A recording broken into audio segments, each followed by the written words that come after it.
UFC White House is blowing UFC 300 out of the water in terms of fighters wanting to be on the card. At this point, every single major fighter has thrown their name into the hat to be one of the big fights at UFC White House, with Ilya and Merab being added to the list this week. At this point, almost every champion has thrown their name into the pot to be in one of the marquee fights on UFC White House, and it's actually insane when you think about it.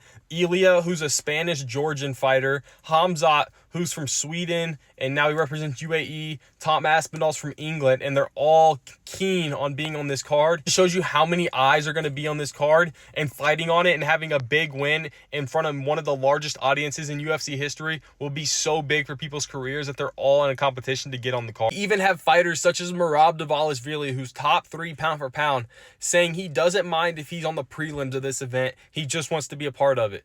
Nobody on earth, any champion, would have ever said that for UFC 300. So I think those two cards are incomparable. And even if the fight level is not as high as UFC 300, the amount of eyes that's going to be on UFC White House is going to be unseen before in UFC.